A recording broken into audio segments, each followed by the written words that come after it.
Welcome to hello స్వతంత్ర. నేను మీ లావణ్య. ఈ అమెరికా ఇరాన్ మధ్య యుద్ధంలో నేపథ్యంలో కూడా భారతదేశం అసలు ఉడికిని కోల్పోతుందా? దీనికి సంబంధించి మరిన్ని విషయాలు మనతోటి షేర్ చేసుకోవడానికి అనిల్ ఏకేవి గారు మనతో పాటు ఉన్నారు స్టూడియోలో. వారితో మాట్లాడి మరిన్ని విషయాలు తెలుసుకుందాం. నమస్తే అనిల్ ఏకేవి గారు. నమస్తే. ఇప్పుడు మనం చూస్తున్నాం ఇరాన్ అమెరికా మధ్య యుద్ధం నేపథ్యంలో కూడా వాతావరణం కారణంగా మన దేశంలో ద్రవ్యోల్బణం ఇన్ఫ్లేషన్ పెరిగే అవకాశం ఉందంటారా? ద్రవ్యోల్బణం ఇన్ఫ్లేషన్ ఆల్రెడీ ఫ్యాక్టర్ ఇన్ అయిపోయింది. మనము యుద్ధానికన్నా ముందు 3.1% రిజిస్టర్డ్ ఇన్ఫ్లేషన్లో ఉన్నాం, విచ్ ఇస్ వెరీ కంఫర్టబుల్ మన దేశానికి. బట్ ఈ యుద్ధం నేపథ్యంలో ఏంటంటే రిజర్వ్ బ్యాంక్ ఆఫ్ ఇండియా వేసిన అంచనా ప్రకారం లేదా IMF ప్రపంచ బ్యాంకులు వేసిన అంచనా ప్రకారం ఇండియా మీద ఒక 3% దాకా ఇంపాక్ట్ ఉండొచ్చు, 2.5% to 3%. అంటే అప్రాక్సిమేట్లీ అరౌండ్ 6% ఇన్ఫ్లేషన్, అంటే అరౌండ్ 6% ఇన్ఫ్లేషన్ని మనం ఆల్రెడీ ఫ్యాక్టరింగ్ చేశాము. అంటే మన దేశానికి ప్రపంచవ్యాప్తంగా యుద్ధ పరిణామాల ద్వారా ఇన్ఫ్లేషన్ అనేది మీకు ఆల్మోస్ట్ అంటే గ్లోబల్ ఇన్ఫ్లేషన్ అనేది కొన్ని దేశాలను బట్టి మారుతూ ఉంటుంది. అమెరికాగా ఇన్ఫ్లేషన్ ఉంటుంది, మీకు ఆఫ్రికన్ దేశాలకు ఇన్ఫ్లేషన్ ఉంటుంది. అంటే ద్రవ్యోల్బణం వస్తు వినియోగ కొనుగోలు శక్తి, సో పర్చేసింగ్ పవర్ ప్యారిటీలో మార్పులు వచ్చాయి. సో ఈ నేపథ్యంలో ఏంటంటే మీకు ప్రపంచవ్యాప్తంగా రకరకాల దేశాల ఇన్ఫ్లేషన్స్ యావరేజ్గా తీసుకుంటే 8% దాకా వెళ్ళేది ఉంది. మన దేశంలో అరౌండ్ 6% దాకా ఇన్ఫ్లేషన్ వెళ్తుందనే అంచనా మనకు ఆల్రెడీ ఉంది. దాని తగ్గట్టుగానే ప్రభుత్వం కొన్ని పొదుపు చర్యలు కానివ్వండి, రకరకాల చర్యలు కానీ తీసుకునే ప్రక్రియలో ఉన్నారు. సో ఇన్ఫ్లేషన్ ఖచ్చితంగా వెళ్తుంది. ఇదేం మామూలు యుద్ధం కాదు. మీకు దాదాపుగా 80 days నుంచి బ్లాకేడ్లో ఉంది స్ట్రెయిట్ ఆఫ్ హార్మోస్. సో చమురు ధరలు కూడా మీకు ఆల్మోస్ట్ 50 to 60% పెరిగాయి. సో ఈ 100 to 120 బ్యాండ్లో ఉన్న చమురు ధరలని, అంటే బ్రెంట్ క్రూడ్ ఆయిల్ని ఎవరైతే కొంటున్నారో, ఏ దేశాలైతే కొంటున్నారో, ఎస్పెషల్లీ ఆయిల్ డిపెండెంట్ కంట్రీస్, వాళ్ళందరూ కూడా ఇన్ఫ్లేషన్లో వెళ్ళిపోయారు. మనం కూడా వెళ్ళిపోయాం. ప్రపంచవ్యాప్తంగా మన దేశం మినహాయిస్తే మీకు అన్ని దేశాల్లో కూడా పెట్రోల్ ధరలు, ఇంక్లూడింగ్ అమెరికాతో సహా, లేకపోతే ఆస్ట్రేలియాతో సహా, యూరోపియన్ దేశాలతో సహా మీకు కొన్ని దేశాల్లో 50% 60% పెట్రోల్ ధరలు పెరిగాయి. అత్యల్ప దేశమైన పాకిస్తాన్ లాంటి దేశాల్లో 200% పెట్రోల్ ధరలు పెరిగాయి. మన దగ్గర కూడా ఆల్మోస్ట్ 3 to 4% పెట్రోల్ ధరలు పెంచారు. సో దీని ఇంపాక్ట్ డైరెక్ట్గా మీకు వినియోగదారులు ఉంటుంది. సో ద్రవ్యోల్బణం ఖచ్చితంగా పెరుగుతుంది. మనం రిజిస్టర్ చేసిన ద్రవ్యోల్బణం ఏదైతే ఉందో 3.1%, దాని యాంటిసిపేటెడ్ ఇన్ఫ్లేషన్ అనేది 6% దాకా ఉంది, which is around 42 months highest. 42 నెలల గరిష్ట స్థాయికి మనం ఇన్ఫ్లేషన్లో వెళ్ళాము. ఈ ప్రభావం చాలా నెగిటివ్గా ఉంది. హర్ముజ్ జలసంధి మూసివేత జరిగితే భారతదేశంలో డీజిల్, పెట్రోల్ ధరలు ఎంతవరకు పెరిగే అవకాశం ఉందంటారు? మన దేశంలో మనం గుర్తుపెట్టుకోవాల్సింది, భారతదేశము చమురు ఉత్పత్తి దేశం కాదు. బట్ మనకు చమురు విషయంలో వచ్చేప్పటికీ మనం ప్రపంచంలో 2వ అతిపెద్ద చమురు ఎగుమతి దేశం. మనం హార్మోజ్ జలసంధి నుంచి, అక్కడ ఉన్న దేశాల నుండి, రష్యా నుండి రకరకాల చమురు ఉత్పత్తులు దిగుమతి చేసుకొని వాటిని రిఫైన్ చేసి, ఆ రిఫైనర్ మార్జిన్స్ మీద మనం సంవత్సరానికి దాదాపు $60 నుంచి $70 బిలియన్ సంపాదిస్తాం. ప్రపంచంలోని 80 దేశాలకు మనం చమురు ఎగుమతిదారులం, అంటే రిఫైన్డ్ ఆయిల్ ఎగుమతిదారులం. సో నెట్ రిఫైన్ మార్జిన్స్ ఉన్నాయో వాటన్నింటినీ మనం ఎంజాయ్ చేసాం. సో మన చమురు బ్రేక్ ఈవెన్ వచ్చేసి అరౌండ్ $106, $106 పర్ బ్యారెల్. సో మొన్నటి దాకా ఈ చమురుని మనం బాగా ఎంజాయ్ చేస్తాం. అంటే మన దేశం విపరీతంగా దిగుమతి చేసుకొని వాటిని మన దేశంలో రిఫైన్ చేసి వివిధ ఆయిల్ సంస్థలు, ఆయిల్ మార్కెటింగ్ కంపెనీస్ లేదా ఆయిల్ రిఫైనరీ సంస్థలు వాటిని రిఫైన్ చేసి మనం మిగతా ప్రపంచానికి చమురు ఎగుమతి చేసేది, ఇంక్లూడింగ్ అమెరికాతో సహా. అమెరికా కూడా మనం చమురు ఎగుమతిదారులం. అంటే ఏవియేషన్ ఫ్యూయల్లో we use to supply and distribute the aviation fuel. అట్లనే చాలా మటుకు ఆఫ్రికా దేశాలకు, యూరోపియన్ దేశాలకు మనం చమురు ఎగుమతిదారు, net exporter of the refined crude oil. But ఈ యుద్ధం తర్వాత ఏం జరిగిందంటే, మీకు హార్మోజ్ గత 82 రోజుల నుంచి బ్లాకేడ్లో ఉంది. సో ప్రపంచం అంతా కూడా అతలాకుతలం అయిపోయింది. అంటే మీకు ఎక్కడ కూడా చమురు ఎగుమతి దేశాలు, OPEC దేశాలు అంటాం, ఆయిల్ ప్రొడ్యూసింగ్ నేషన్స్ ఏవైతే ఉన్నాయో, వాళ్ళు ఎవరు ఎగుమతి చేసినా సరే ఎగుమతి చేసే పరిస్థితులు లేరు. రెండోది, ఎగుమతి చేసిన అవుట్పుట్ అవుతుందో దాన్ని సప్లై చేసే కండిషన్ లేరు. అది మొత్తం బ్లాకేడే ఉంది. దాని ద్వారా ఏంటంటే మనం ఎక్కడి నుంచి చమురుని మనం దిగుమతి చేసుకుంటాం, ఎస్పెషల్లీ సౌదీ నుండి కానీ, బహ్రెయిన్ నుండి కానీ, UAE నుండి కానీ, ఖతార్ నుండి కానీ మనకు రావడానికి ఇబ్బంది అయిపోయింది. సో ఎగుమతి విషయం పక్కన పెడితే మన డొమెస్టిక్ కన్సంప్షన్ అనేది మనకు నిత్యావసర వస్తువుగా ఉండే చమురు కూడా మనకి ఇబ్బంది అయింది. సో మనం ఈ కండిషన్లో ఉన్నాము. మన దేశంలో నెట్ 74 days SLR ఉంది, స్ట్రాటజిక్ రిజర్వ్స్ ఉన్నాయి మన దేశంలో. వీటిని జాగ్రత్తగా కాపాడుకుంటూ వస్తున్నాము. ఇప్పటి వరకు అయితే పరిస్థితి $106 పైన ఉంటే మనం నష్టాల్లోకి వెళ్తాము. అంటే ఆయిల్ మార్కెటింగ్ కంపెనీస్ ఏవైతే ఉన్నాయో, ఆయిల్ రిఫైనరీ కంపెనీస్ ఏవైతే ఉన్నాయో, నెట్ పెట్రోలియం షాక్ ఏదైతే ఉందో, వీళ్ళందరూ నష్టాల్లో ఉన్నట్టే. $106 పైన ఉంటాయి. బట్ గత మీకు లాస్ట్ 60 days నుంచి $106 పైనే ఉంది. సో ఇది మంచి పరిణామం కాదు. సో దానివల్ల ఏమవుతుంది, మనం డాలర్స్ ఎక్కువ వెచ్చించి కొనాల్సి ఉంటుంది రకరకాల దేశాల ద్వారా, ఎస్పెషల్లీ రష్యా నుంచి కానివ్వండి. రష్యా మనకు డిస్కౌంట్లో ఇస్తుంది.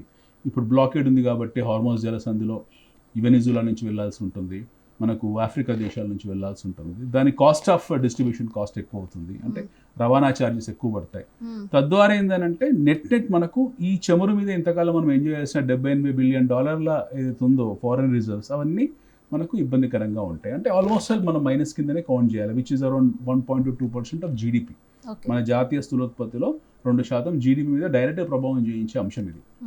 చమురు ధరల పెరుగుదల వల్ల రవాణా కావచ్చు, ఇటు వ్యవసాయం కావచ్చు, పరిశ్రమల రవాణాపై కూడా ఎంతవరకు ప్రభావం పడే అవకాశం ఉందంటారు? చమురు ధరలు పెరిగినప్పుడు ఆటోమేటిక్ ఇన్ఫ్లేషన్, ఇందాక మనం అనుకున్న ఇన్ఫ్లేషన్ అయితే ఉందో 3% ఇన్ఫ్లేషన్ మనం ఆల్రెడీ ఫ్యాక్టర్ చేస్తాం. అరౌండ్ 6% దాకా ఇన్ఫ్లేషన్ మనకు ఆల్రెడీ అడ్జస్ట్ అయ్యి ఉంది. అంటే మన అపిటైట్ ఉంది ప్రస్తుతానికి. ఒకవేళ చమురు ధరలు ఇలాగే కనుక కొనసాగితే, అంటే ప్రపంచవ్యాప్తంగా ఉన్న బ్రెంట్ క్రూడ్ అవుతుందో ఇదే ధరలు ఇంకొక 5 నెలలు 6 నెలల్లో కనుక కొనసాగితే ప్రపంచం పూర్తిగా రెసిషన్లోకి వెళ్ళే అవకాశం ఉంటుంది. మనమే మినహాయింపు కాదు, మనం కూడా తాత్కాలికంగా రెసిషన్లోకి వెళ్ళే పరిస్థితిలోకి వెళ్ళిపోతాం ఇన్ కేస్ ఈ చమురు $110 పైన ఉండుంటే బ్యారెల్. కానీ అలాంటి పరిస్థితులు ఏమీ లేవు ప్రస్తుతానికి, ఎందుకంటే ఇరాన్ అమెరికా మధ్యలో ఒక సయోధ్య కుదిరే పరిస్థితి ఏర్పడింది. వాళ్ళ మధ్యలో ఈ అడ్జస్ట్మెంట్స్ ఏర్పడతా 15 పాయింట్ డిస్కషన్ అయితే చేస్తున్నారో ఇరాన్ వాళ్ళు, లేదా 5 పాయింట్ డిస్కషన్ అయితే అమెరికా మాట్లాడుతుందో, ఎస్పెషల్లీ యురేనియం ఫెసిలిటీ మీద, అది కనుక ఒక కన్సెన్సస్, ఒక క్షేత్రస్థాయిలో వాళ్ళు కనుక ఒక నిర్మాణాత్మకమైన ఒక నిర్ణయం తీసుకుంటే ఖచ్చితంగా మీకు మళ్ళీ చమురు ధరలు ఆటోమేటిక్గా ఇదివరకు ఉన్న $60-65 కాకుండా $70-80 మధ్యలోకి వచ్చేస్తాయి. ఆ మధ్య $98-95 కూడా వచ్చాయి ఎప్పుడైతే ఒప్పందం గురించి మాట్లాడారో. సో ఇది ఈ ఇరు దేశాల మధ్యలో ఉన్న సందిగ్ధం అది. సో ఇది జరగాలి. ప్రస్తుతం ఒక చిన్న పాయింట్ దగ్గర ఆగిపోయింది. అంటే వీళ్ళ మధ్యలో ఒక సయోధ్య కుదిరితే మీకు ఆటోమేటిక్గా చమురు ధరలు మళ్ళీ పడిపోతాయి. దీనికి ఇంకో ప్రాబ్లం కూడా ఉంది, ఒకవేళ ఇదే చమురు ధరలు కంటిన్యూ అవుతాయి. చాలా ఇంపార్టెంట్ పాయింట్ ఇప్పుడు నేను చెప్పేది. In case if this oil prices continuous further, మీకు ఇంకో 6 నెలలు 7 నెలలు కనుక $110-115 పైన చమురు ధరలు ఉంటాయి. భారతదేశం అడ్జస్ట్ చేసుకుంటుంది. మనం ఆల్రెడీ వర్క్ ఫ్రమ్ హోమ్ లాంటి వాటికి అలవాటు పడ్డాం కాబట్టి మనం will get adjusted. At the same time మనం పొదుపు చర్యలు తీసుకుంటాము. చమురు ఉత్పత్తి లేకున్నా కూడా మనం ఎథనాల్ బ్లెండింగ్ మీద, ఈ ఎథనాల్ E24, E25, E27 ప్రభుత్వం కొన్ని చర్యలు తీసుకుంటుంది గట్టిగా. అండ్ ఆల్టర్నేటివ్ ఎనర్జీ గురించి మాట్లాడుతున్నాం మనం, లేదా మనం తగ్గించుకుంటాం మన ఖర్చుని, చమురు వినియోగాన్ని తగ్గించుకుంటాం రకరకాల మీన్స్ అండ్ వేస్ ద్వారా. But the greatest loss will be to America. America, China రెండు కూడా, అంటే అమెరికా దిగుమతి దేశం, చైనా ఎగుమతి దేశం. ఒకవేళ ఈ చమురు బ్లాకేడ్ ఇదే కంటిన్యూ అవుతే చైనా దగ్గర ఉన్న అమెరికన్ బాండ్స్ అవుతుంటారు, ట్రెజరీ బిల్స్ అంటారు. చైనా ముబ్బడిగా గతంలో 2008-2009లో సబ్ప్రైమ్ క్రైసిస్ వచ్చినప్పుడు విపరీతంగా అమెరికా నుంచి బాండ్స్ని కొనిపెట్టుకున్నారు వాళ్ళు. వాటిని బాండ్స్ అంటాం, ట్రెజరీ బిల్స్ అంటారు. ఆ treasury bills US federal government issue చేసే ట్రెజరీ బిల్స్ని వాళ్ళన్నీ అక్యుములేట్ చేసి పెట్టుకున్నారు. అవన్నిటిని చైనా ఎప్పుడైతే ఉత్పత్తి ఆగిపోతుందో చైనాలో, they will go and ask America for redemption. అది అమెరికా మీద ఒత్తిడి పెరుగుతుంది. Okay, at the same time అమెరికాలో వినియోగించే డోమల బ్యాట్ నుంచి చిన్నపిల్లలు తాగే పాల సీసాల వరకు కూడా చైనా తయారు చేస్తుంది. So it is a cycle, it is a parabola. ఇది ఒక పెద్ద విషస్ సైకిల్. చైనా ఉత్పత్తి చేస్తే గానీ దానికి మనుగడ లేదు, దిగుమతి చేసుకుంటే గానీ అమెరికాకు మనుగడ లేదు. సో ఈ మధ్యస్థర పరిస్థితి అవుతుందో, ఈ స్ట్రైట్ ఆఫ్ హార్మోస్ ఇష్యూ అవుతుందో, ఇది మనం అనుకునే మామూలు విషయం కాదు, చాలా తీవ్రమైన విషయం ఇది. ఇంకో 3-4 నెలలు ఈ బ్లాకేడ్ కంటిన్యూ అయితే అమెరికా అబ్సల్యూట్గా మీకు రెసిషన్లోకి వెళ్ళిపోతుంది. At the same time China absolute డిప్రెషన్లోకి వెళ్ళిపోతుంది. This 2 different things. మనం దీన్ని అర్థం దీన్ని థిన్ లైన్ అర్థం చేసుకోవాలి. China will go into depression, America will go into recession. American recession America తట్టుకోగలుగుతుంది. మళ్ళీ డాలర్ బాండ్స్ చిత్తుకాయ ప్రింట్ చేసి మళ్ళీ ఏదో దేశాలు అంటగడుతుంది. బట్ వేరాజ్ ఇన్ చైనా ఉత్పత్తి అయిన వ్యవస్థ, ఇన్వెంటరీ అవుతుందో, అంటిల్ వాళ్ళు ఇన్వెంటరీ క్లియర్ చేయకపోతే వాళ్ళకి చాలా కష్టం, వాళ్ళ మనుగడ లేదు. ఎందుకంటే వాళ్ళ డొమెస్టిక్ కన్సంప్షన్ కన్నా కూడా 80% ఎకానమీ ఎక్స్పోర్ట్స్ మీద ఆధారపడింది. Whereas in India we are not a export oriented nation, we are a domestic consumption nation. So Indian domestic స్టోరీకి వచ్చే నష్టం ఏమీ లేదు. కాకపోతే ఏదో మళ్ళీ పెట్రోల్ మీద $5, $6, $10 పెంచి దాన్ని అడ్జస్ట్ చేస్తారు.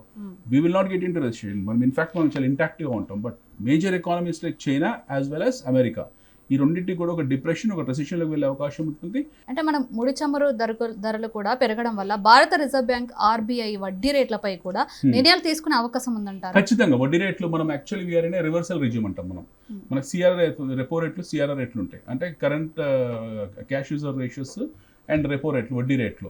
మనం వడ్డీ రేట్లు తగ్గించే ఆ ప్రాసెస్లో ఉంది మన రిజర్వ్ బ్యాంక్ ఆఫ్ ఇండియా గత సంవత్సర కాలం. అంటే ఈ యుద్ధం జరగక ముందుకు మన ఇన్ఫ్లేషన్ 3.1%లో ఉంది, మన క్యాష్ రేషియోస్ బాగున్నాయి. అట్ ద సేమ్ టైం మన ఫారెన్ రిజర్వ్ రేషియోస్ చాలా బలంగా ఉన్నాయి. మనం almost $700 billion foreign reserves touch అయ్యాము. మన సిఆర్ఆర్ క్యాష్ రేషియోస్ కూడా చాలా బలంగా ఉన్నాయి. ఎట్ ది సేమ్ టైం మన పిఎస్సి రంగం అంటే పబ్లిక్ సెక్టర్లో ఉన్న బ్యాంకులు ఏవైతే ఉన్నాయో, ప్రభుత్వ రంగ బ్యాంకుల పనితీరు బాగుంది, ప్రైవేట్ రంగం బ్యాంకుల పనితీరు బాగుంది. చాలా మటుకు రైట్ ఆఫ్ జరిగిన తర్వాత హెల్తీ బుక్స్ వచ్చాయి, వాటికి ఎన్పిఎస్ తగ్గిపోయాయి.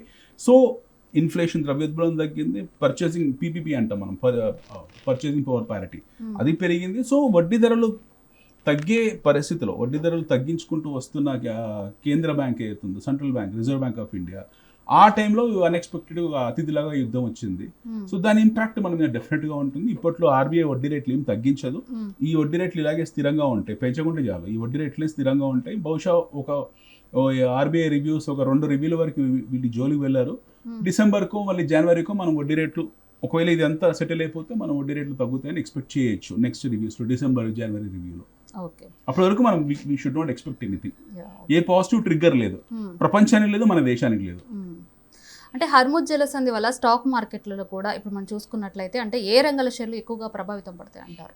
హార్మోన్స్ జలసంధి మీద ఏ రంగాల షేర్లు అని కాదు, ప్రతి రంగం ఎఫెక్ట్ అయింది. సో హార్మోన్స్ జలసంధితో పాటు మనకి ఇంకొక క్యాన్సర్ వచ్చింది ప్రపంచానికి. Okay, I should not say this, but stock market పర్స్పెక్టివ్లో మాట్లాడుతున్నాను, especially to the IT companies. IT ఉత్పత్తుల వ్యవస్థకు లేదా ఐటీ మీద ఆధారపడ్డ ఉద్యోగులకు ఒక ఏమంటారు అన్ఎక్స్పెక్టెడ్ ట్విస్ట్ వచ్చింది వాళ్ళకు, artificial intelligence. Okay, cloud related కానివ్వండి, ఆంథ్రోపాక్సీ ఇలాంటివి, ఆంథ్రోపిక్ అదనివ్వంటుంది, అలాంటివి కానివ్వండి. This kind of new technology, new age technology which has directly impacted on the software companies. So software కంపెనీలు ఆల్రెడీ కుదేలై ఉన్నాయి. ప్రపంచవ్యాప్తంగా ఐటీ సంస్థలో లే ఆఫ్ జరుగుతుంది. సో దానికి ఈ లే ఆఫ్ జరిగే ప్రక్రియ ఏతుందో, మళ్ళీ వాళ్ళు ఆల్టర్నేటివ్ జాబ్స్ రావడము, మళ్ళీ వాళ్ళు అక్కడ రీహాబిలిట్ కావడము, ఇదంతా ఒక టైం ఫ్రేమ్.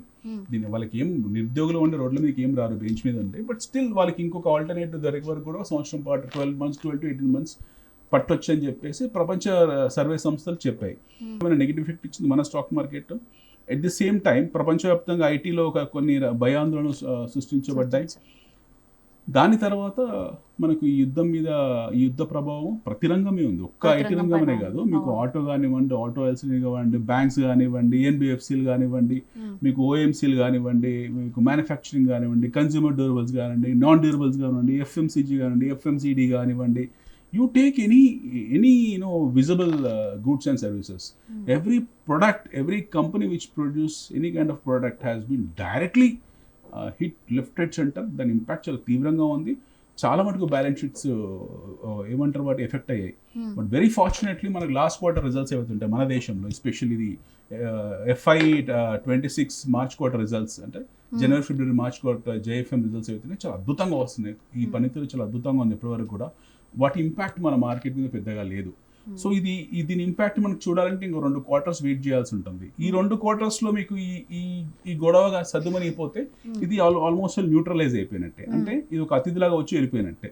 సో మనం చూసుకోవాల్సింది ఏంటంటే everything is been factored in the market as of now. So nothing to worry. Stock markets already మీకు కావాల్సినంత కరెక్ట్గా కూర్చున్నాయి. చాలా పెద్ద పీక్స్లో ఉండి ఫిబ్రవరి 28th అటాక్ తర్వాత మనకు అక్కడ నుంచి తీవ్రమైన క్రాష్ వచ్చింది, కరెక్షన్ వచ్చింది. ఇప్పుడు కన్సల్టేషన్లో ఉన్నాం. సో ఏదైనా పాజిటివ్ ట్రిగ్గర్స్ ఎమర్జ్ అవుతే we will see a great run. Especially personally I feel, నా వ్యక్తిగత అభిప్రాయం చెప్తున్నాను, విభేదించవచ్చు కూడా ఇందులో. I personally feel with my analytics and coordinates what I have with me, by December end we are going to see the new life highs of this Indian stock market. మన నిఫ్టీ కానివ్వండి, BSE కానివ్వండి, బై డిసెంబర్లో మనం కొత్త life highs చూస్తాము, అంటే జీవితకాల గరిష్ట స్థాయిని చూస్తాము. బై అక్టోబర్, నవంబర్కు మళ్ళీ మనం $70 క్రూడ్ చూస్తాం.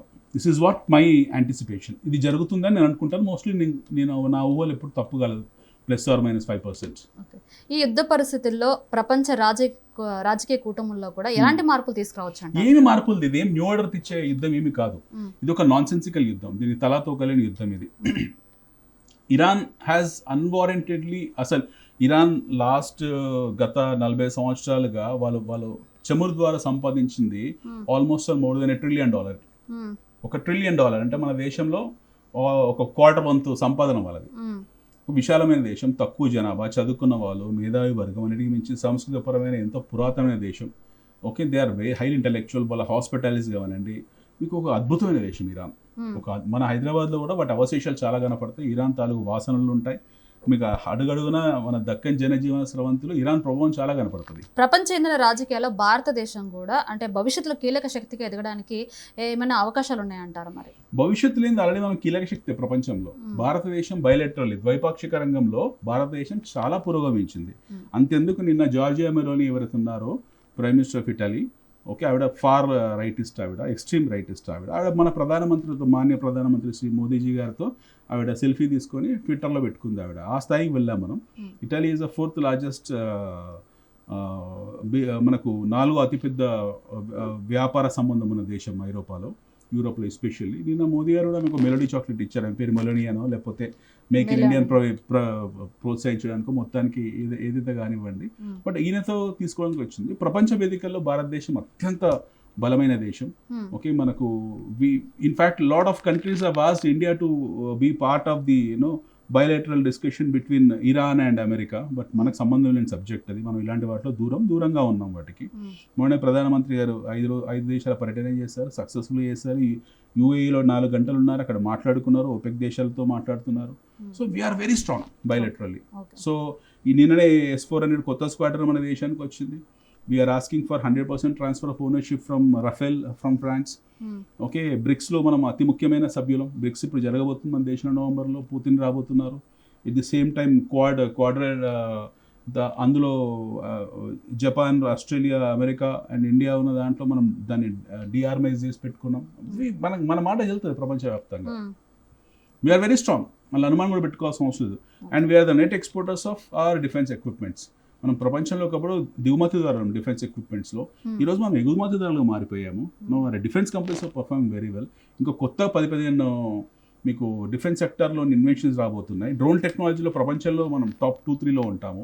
ఆల్టర్నేటివ్ రెన్యూవబుల్ ఎనర్జీలో ఇప్పుడు మంచి పురోగమివృద్ధిలో ఉన్నాము. అండ్ బ్యాటరీ టెక్నాలజీ, హైడ్రోజన్ కానివ్వండి, లిథియం కానివ్వండి, దీని గురించి మనం కొత్త SEZలు ఎకనామిక్ జోన్స్ తయారు చేసుకుంటుంది మన దేశం. Especially Hyderabad centre for all this. So మనం నెగిటివ్ ఉండకూడదు, చాలా పాజిటివ్గా ఉండాలి. Your country is a growing country. Okay, మధ్యప్రాచ్య దేశంలో కూడా పనిచేస్తున్న భారతీయులపై కూడా ఉపాధి ఈ యుద్ధ పరిస్థితులపై ఏమైనా ప్రభావం పడే అవకాశం ఏం పర్లేదు. ఇప్పటివరకు ఏం పర్లేదు. ఎందుకంటే వాళ్ళకు మన వాళ్ళు లేకపోతే బ్రతుకులేదు. ఎందుకంటే వాడు పొద్దున్న లేస్తే రాత్రి వరకు everything is interdependent on India. So మధ్యప్రాచ్యానికి అంటే ఎస్పెషల్లీ గల్ఫ్ నేషన్స్ కానివ్వండి, స్టేట్ ఆఫ్ హార్మోస్, లేకపోతే ఈ జిబోతి నుంచి అక్కడ వరకు ఉన్న ప్రాంతంలో దే ఆర్ బ్లెస్డ్ పీపుల్. ప్రపంచంలో మోస్ట్ అదృష్టవంతులు వాళ్ళు. దురదృష్టవశాత్తు ఏంటంటే అదృష్టాన్ని అర్థం చేసుకోలేకపోయారు. అదృష్టం అనేది కొద్ది మంది రాజ కుటుంబాల చేతుల్లో మిగిలిపోయింది. వాళ్ళు దే ఆర్ బ్లెస్డ్. ఎందుకంటే ప్రపంచంలోని 70% క్రూడ్ అంతా వాళ్ళ దగ్గరే ఉంది. సో వాళ్ళు ఏం పని చేసుకోరు. ఓకే, పొద్దున మార్నింగ్ టీవీ రిమోట్ ఒక్కడి దగ్గర నుంచి మొదలు పెడితే కారిడోర్ ఓపెన్ చేసే వరకు కూడా వాళ్ళకి ఇతరత్రులే కావాలి. వాళ్ళ డిజైనింగ్ కానివ్వండి, ఆర్కిటెక్చర్ కానివ్వండి, వాళ్ళ సివిల్ ఇంజనీరింగ్ కానివ్వండి, వాళ్ళ ఫుడ్స్ కానివ్వండి, వాళ్ళ టెక్స్టైల్స్ కానివ్వండి, ఎవ్రీథింగ్ వాళ్ళ మెజారిటీ వాళ్ళ డిపెండెన్సీ ఇండియా మీద ఉంటుంది. సో వాళ్ళకి ఏదైనా తీవ్రమైన నష్టం జరిగినాడు ఇక్కడ ఏమైనా లే ఆఫ్లు ఉంటే తప్పిస్తే వాళ్ళకి వచ్చే నష్టం ఏం లేదు. చాలా చిన్న యుద్ధం అండి ఇది. మన దేశ ఆర్థిక అభివృద్ధి అంటే జీడిపి మందగించే అవకాశం ఉందంటారా? ఇక్కడ మనకు ఒక చాలా ఇంపార్టెంట్ పాయింట్ అర్థం చేసుకోవాలి. భారత జీడిపి వచ్చేసి $4.2 trillion. We are the 6th largest economy in the world. 6వ అతిపెద్ద ఆర్థిక శక్తి. సో ఇది చాలా క్రిటికల్ పాయింట్ ఏంటంటే ఈ 6వ అతిపెద్ద శక్తి మనది, మన తలసరి ఆదాయం అంటే మన పర్ క్యాపిటల్ ఇన్కమ్ ఏమవుతుందో అది $2,800 ఉంది. ఇది సాడెస్ట్ పార్ట్. నేను చెప్తుంది ఏంటంటే చాలా దురదృష్టకరమైన అంశం. ఇంతసేపు మన దేశం, మన అభివృద్ధిని ఎంత పోడుకుంటూ వచ్చాం కదా. ఇప్పుడు నేను the other side of the coin explain చేస్తాను మీకు. ఇది చాలా సాడ్ పార్ట్ అనమాట. సో మన దేశ స్థూల జాతీయోత్పత్తి అంటే GDP which is around $4.2 trillion. Net అటు ఇటు రేషియోస్ ఒక 5-6% తీసేసినా కూడా మన తలసరి ఆదాయం వచ్చేసి డిస్గస్టింగ్ అనమాట. అది $2,800, $2,800. బంగ్లాదేశ్ తలసరి ఆదాయం వచ్చి $2,900. ఇప్పుడు మనం అర్థం చేసుకుందాం, 140-150 కోట్ల మంది జనాభా, తలసరి ఆదాయము $2,800. ఇది కూడా అంటే ఉన్నవాడు లేనివాడు అనే విషయం చెప్తున్నా. 150 కోట్ల జనాభాలో 140-150 సెన్సెస్ కరెక్ట్ తెలీదు. మీకు top rich people 20 families, Ambanis, Adanis, Mittal, Jindal, okay, Bajaj, ఇలాంటి ఫ్యామిలీస్ ఉన్నాయి కదా, టాప్ క్లాస్ ఫ్యామిలీస్. వీళ్ళ దగ్గర 25% వెళ్తుంది. కేవలం ఒక 20 కుటుంబాల దగ్గర 25% వెళ్తుంది, విచ్ ఈస్ $1 trillion. ఇక నెక్స్ట్ వచ్చేసి నియో రిచ్ పీపుల్ అంటాం మనం. అంటే 500 కోట్లు, 1000 కోట్లు, 200 కోట్లు, 2000 కోట్లు, 3000 కోట్లు, వీళ్ళంతా నియో రిచ్ మిడిల్ క్లాస్ అంటారు వాళ్ళు. అంటే నియో ఎలైట్ సెక్షన్లో మిడిల్ క్లాస్ సెక్షన్ అనమాట ఇది. వీళ్ళ దగ్గర ఇంకొక $1 trillion ఉంది, ఎక్కువ ఉంది, 1.2 trillion దాకా. అంటే 1% of less than 1% of the nation, అంటే 0.2-0.3% ఆఫ్ నేషన్ దగ్గర 50% ఆఫ్ వెల్త్ ఉంది. మనం మాట్లాడుకున్న 4.2 trillion జీడిపి అవుతుందో, దీని అధిపతులు ఎవరైతే ఉన్నారో 50% అధిపతులు వాళ్ళందరూ కూడా బిలో 1%లో ఉన్నారు పాపులేషన్. మిగతా 99% దగ్గర మిగిలిన వెల్త్ అవుతుందో 50% వెళ్తుంది. ఎప్పుడైతే మీరు ఈ డిస్పారిటీ, ఈ క్యాల్కులేషన్ కరెక్ట్గా కూర్చొని ఆలోచించి ఈ గోడ కట్టారనుకోండి, సోమాలియా వచ్చేసి per capital income $800. Somalia per capital income $800. Nigeria per capital income $1,800. Nigeria is called as the drug terrorist, dacoits, thief, road మీద మర్డర్లు, ఎత్తుకుపోవడాలు, అపహరించడాలు, ఇలాంటి దేశం. నైజీరియా అంటే భయపడతారు అందరు కూడా. దాని జీడిపి వచ్చి, దాని పర్ క్యాపిటల్ ఇన్కమ్ వచ్చి $1,800. మీరు ఎప్పుడైతే మన 50% నెట్ వెల్త్ని 50% అంటే 1% మంది నుంచి తీసి పక్కన పెడితే, మన per capital income is lesser than Nigeria, more or less to Somalia. ఆలోచించండి, ఎంత దురదృష్టమైన పరిస్థితి ఇది. ఇది చాలా దారుణమైన పరిస్థితి.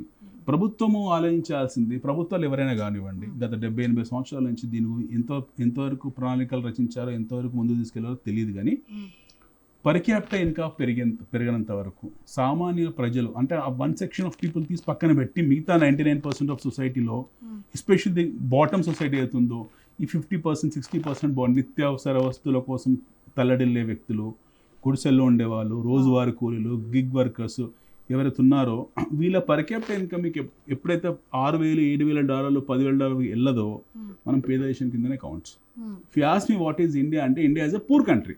India is rich country, 6th largest economy in terms of real GDP when we count all these big fishes. ఈ పెద్దవాళ్ళందరినీ first 1% crest of the society, elite సొసైటీని తీసుకొచ్చి పెడితే మనకు $4.2 trillion ఎకానమీ కనపడుతుంది. ఆ 1% తీసి పక్కన పెట్టేయండి మీరు. We are all poor people.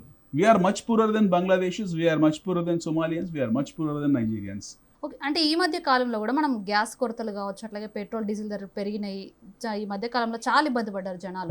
అంటే దీన్ని ఈ యుద్ధాల కారణంగానే ఇలా జరిగాయి అనుకుంటున్నారు అందరూ. అంటే ఇక ముందు కూడా ఇలాంటి ఏమన్నా ఇంకా ముందు ప్రభావితం చేసే అవకాశం? మన దగ్గర ప్రాబ్లం ఏంటంటే, మన దగ్గర ఎంత విజిలెన్స్ వ్యవస్థ ఉన్నా, ఎంత డిస్ట్రిబ్యూషన్ మెకానిజం ఉన్నా, ఎంత గొప్ప సర్వైలెన్స్ ఉన్నా కూడా మన దగ్గర బ్లాక్ మార్కెటింగ్ ఎక్కువ.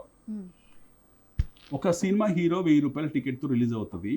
అదే సినిమా ఒక రోజు ఆగితే, 2 రోజులు ఆగితే వాడిది $1,000 టికెట్ కొనుక్కోవచ్చు, వారం రోజులు అవుతే 500 కొనుక్కోవచ్చు, నెల రోజులు అవుతే ఓటీటీలో ఫ్రీగా చూడొచ్చు. బట్ $1,000 టికెట్ రిలీజ్ అయిన రోజు వాడి భక్తుడు ఎవడైతే ఉంటాడో, వాడు కొబ్బరికాయ కొట్టి అగరబత్తి ముట్టించి 5,000 టికెట్ కొంటాడు. This is the mentality of our nation. మన వ్యవస్థీకృత మానసిక పరిస్థితి. సో ఇదే పరిస్థితి మీకు గ్యాస్ డిస్ట్రిబ్యూషన్ కనపడుతుంది. యుద్ధము అక్కడ జరుగుతుంది, యాంపుల్ సప్లై మన దగ్గర ఉంది. ఇక చెల్లపల్లి గోదాం నుంచి చాలా వెళ్ళింది, కానీ డిస్ట్రిబ్యూటర్స్ మధ్యలో ఎవరైతే ఉంటారో వాళ్ళు బ్లాక్ మార్కెట్ చేయడం మొదలుపెట్టారు. బ్లాక్ మార్కెట్ కి జరిగిందని అంటారు. Absolute black marketing. ఇలా డిస్ట్రిబ్యూషన్ మెకానిజం లో మీకు డిస్ట్రప్షన్ ఉంది, సప్లై డిస్ట్రప్షన్ ఉంది. ఇప్పటికి కూడా 15 రోజులు పడుతుంది. మీరు అడ్వాన్స్ గా మీరు బుక్ చేసుకుంటే వారం 10 రోజులు మీకు. ఒకప్పుడు ఏంటంటే ఇవాళ బుక్ చేస్తే రేపు వచ్చేది, తర్వాత వారం రోజులు పట్టింది, 10 రోజులు పట్టింది, 10 రోజులు పట్టింది, మీకు 15 రోజులు పడుతుంది ఇప్పుడు. బట్ 15 రోజులు ఆ టైంలో ఏం జరిగింది, వీళ్ళందరూ ప్యానిక్ అయ్యారు జనాలందరూ. అంటే ఒక్క రోజులోనే మీకు మన కాల్ సెంటర్లో అంతా క్రాష్ అయిపోయింది. ద ప్రాబ్లమ్ వాజ్ ఎప్పుడైతే రూమర్స్ వచ్చాయో డీజిల్ కొరత వస్తుంది, గ్యాస్ కొరత వస్తుంది వరకు మొత్తం హైదరాబాదే కాదు, హైవేలు అన్నింటిలో కూడా మీకు పెట్రోల్ బంకుల జనాలు నిలబడి క్యాన్లు గీళ్ళు పట్టుకొని కొరత రాకముందుకే వీళ్ళు ప్యానిక్ అయ్యారు, వాళ్ళు అక్కడ కొరత సృష్టించారు. ఒక ప్రాబ్లం. రెండో ప్రాబ్లం ఏంది, ఓఎంసీలు క్యాష్ అండ్ క్యారీ పెట్టారు. ఓకే, మీరు అన్లెస్ అంటిల్ మీరు ఫుల్ క్యాష్ పే చేయకపోతే మేము మీకు క్రెడిట్ ఇవ్వమని చెప్పేశారు. దాని ద్వారా వీళ్ళు కొనలేకపోయారు, అక్కడ డిస్ట్రిబ్యూషన్ లేదు, సప్లై లేదు, సప్లై మెకానిజం లేకపోవడం వల్ల నో స్టాక్ బోర్డ్స్ వచ్చాయి. ఇది జెన్యూన్ రీజన్. కానీ రెండో రీజన్ ఏంది, ఇప్పుడు మాట్లాడిన గ్యాస్ రీజన్ ఏంది, వాడు హాస్టల్లకు 5,000కు అమ్ముకుంటాడు, 10,000కు పెళ్లిళ్ళకు అమ్ముకుంటాడు. ఈ డిస్ట్రిబ్యూటర్స్ ఎవరుతున్నారో, ఈ ఫ్రాడలెంట్ డిస్ట్రిబ్యూటర్స్, వీళ్ళ మీద నిఘా వ్యవస్థ ఉన్నా సరే ఫెయిల్ అయిపోయాం మనం. ఫైనల్ గా మా స్వతంత్ర టీవీ ప్రేక్షకులకు ఏం చెప్పాలనుకుంటున్నారు? నేనేం చెప్పేది లేదు, ఎవరు జాగ్రత్తలు ఉండాలి అంతే, ఏం లేదు. పానిక్ కాకూడదు. ఇది ప్రపంచ యుద్ధం కాదు. This is nothing called. నిన్న 90% పెంచారు. మనం డీజిల్ డీరెగ్యులేషన్ సిస్టంలో ఉన్నాము. డౌన్ ద లైన్ ఇంకొక ₹2, ₹3, ₹5 పెంచుతారు. ఒకటి, ఐటీ ఉద్యోగాలకు వచ్చిన 30 లేదు. ఫస్ట్ ఐటీ ఎంప్లాయీస్ ఎవరు భయపడకూడదు. వాళ్ళు చాలా చూసారు ఇట్లాంటివి. మిగతా అందరికన్నా కూడా ఎక్కువ చూసింది ఐటీ ఉద్యోగులు. వాళ్ళు మనకన్నా ఇంటలెక్చువల్స్. వీళ్ళేం భయపడాల్సింది ఏం లేదు. ఒకటి. రెండోది, గల్ఫ్లో ఉన్న భారతీయులు ఎవరుతుంటారో, తెలుగు వాళ్ళు ఎవరుతుంటారో వాళ్ళు అసలు పట్టించుకుంటే చాలా లైట్ తీసుకోవాలి. ఈ చిన్న ఆల్రెడీ అయిపోయినాయి, జరిగినాయి. మూడోది, ప్రపంచ ఆర్థిక మాంద్యం అంటూ ఏమీ రాదు. అలాంటి పరిస్థితి ఏమీ లేదు. నాలుగోది, యుద్ధం ఎక్కువ రోజులు కొనసాగితే నష్టపోయేది అమెరికా అండ్ చైనా మాత్రమే. యాజ్ వి డిస్కస్, ఒకటి రెసిషన్లోకి వెళ్తే ఇంకోటి డిప్రెషన్లోకి వెళ్తారు. సో ఇది ఆపుకోవాల్సిందే. 5, అతి ముఖ్యమైనది, మీరు అన్న సిఆర్ఆర్ కానివ్వండి, ఈ వడ్డీ రేట్లు కానివ్వండి, కొన్నాళ్ళు మర్చిపోవాలి. ఈ వడ్డీ రేట్లు తగ్గుదల అనేది మనం దానికి ప్రిపేర్ అయ్యి ఉందాము. ద్రవ్యోద్బలం మీకు ఆల్రెడీ 6% దాకా వెళ్ళిపోయింది. దీనివల్ల ఇది కూడా ఫ్యాక్టర్ అయిపోయింది. 7, అతి ముఖ్యమైన పాయింట్, చాలా ఇంపార్టెంట్ పాయింట్. మీకు ప్యానిక్, జనాలు ఎందుకు అవుతున్నారు ప్యానిక్ అనేదానికి ఒక లాజికల్ ఎండ్ ఉండాలి. ప్యానిక్ అనవసరం ప్యానిక్ అయిపోయి చిన్న విషయాలకు అపోహలు పడి భయపడి భయభ్రాంతులు, మూడో ప్రపంచ యుద్ధం అన్నీ వీళ్ళు మీడియాలో మాట్లాడేంత కూడా తప్పు. ఇది నాన్ సెన్స్. 8వ పాయింట్, అతి ముఖ్యమైన పాయింట్, ఈ యుద్ధం ఎక్కువ రోజులు కొనసాగ తొందరగా ఆగిపోతుంది. యుద్ధము రీకన్స్ట్రక్షన్ యాక్టివిటీస్ ఇరాన్ చేసుకోవాలి. అక్కడ ప్రజలు ఉన్నారు, 10 కోట్ల మంది సామాన్య ప్రజలు, మీలాంటి నాలాంటి మధ్యతరగతి లోయర్ మిడిల్ తరగతి వాళ్ళు ఉన్నారు, వాళ్ళు బ్రతకాలి. సో రీకన్స్ట్రక్షన్ యాక్టివిటీ జరుగుతుంది. ఎప్పుడైతే యుద్ధము సీజ్ టు ఎగ్జిస్ట్ అవుతుందో ఆటోమేటిక్గా మీకు చమురు ధరలు తగ్గిపోతాయి. మళ్ళీ $75-80 మనం ఈ సంవత్సరమే చూస్తాము. మనం మాట్లాడిన ధరలు ఏవి తగ్గుతాయో ఖచ్చితంగా అది తగ్గడం అనేది it's return on rock. 9, Indian stock మార్కెట్కి వచ్చిన నష్టం ఏం లేదు. హ్యాపీగా డిమాట్ అకౌంట్ ఓపెన్ చేసుకుని ఇన్వెస్ట్ చేయండి. అద్భుతమైన ఫలితాలు ఇస్తున్న సంస్థలు కొంచెం మందగా ఉండొచ్చు, స్లో డౌన్ ఉండొచ్చు. That doesn't mean that companies have cracked. Okay, remain invested. Don't worry about any kind of expensive, non-expensive valuations or expensive valuations. Or do not get panicked by watching TV and people are talking negative about the markets. There's nothing called as such. 10, అతి ముఖ్యమైనది, never ever lose hope on your country. Believe in your country. మీ దేశాన్ని మీరు నమ్మండి. మన దేశ ప్రయాణం ఇప్పుడే మొదలైంది. ఇంకా అద్భుతాలు చూస్తాం. ఈవీ రంగం ఉంది మన కళ్ళ ముందు, హైడ్రోజన్ రంగం ఉంది మన కళ్ళ ముందు, ఆర్టిఫిషియల్ ఇంటెలిజెన్స్ ఉంది, ఇన్ఫర్మేషన్ టెక్నాలజీ ఎనేబుల్ సర్వీసెస్ ఉన్నాయి. సో రకరకాల రంగాలు ఇంకా ఇప్పుడిప్పుడే నత్త నడకలో ఉన్నాయి, బుడిబుడి నడకల్లో ఉన్నాయి. అవన్నీ కూడా పాల్దాయి పరిగెత్తే స్టేజ్కి వస్తాయి. అక్కడ నుంచి ఎవరిలా పరిగెడతాయి. Will see magic in this world. So మనకు గొప్ప భవిష్యత్తు ఉన్న దేశం మనది. యాజ్ ఏ స్పోకెన్, ఇందాక నేను చెప్పినట్టు మీకు ఈ పర్ క్యాపిటల్ ఇన్కమ్ అవుతుందో $2,800 నుంచి మనం ఒక్కొక్క డాలర్ ఎలా పెరుగుకుంటూ పోతుందో ప్రతి ఇండివిజువల్ వ్యక్తిది దేశం అలా పురోగమించుకుంటూ పోతుంది. దేశం అంటే 1% క్రెస్ట్ కాదు, 99% జనాలు. Right, thank you Anil AKV గారు, చాలా చక్కటి ఆన్సర్లు అయితే మాకు తెలియజేసినందుకు థ్యాంక్ యూ అండి.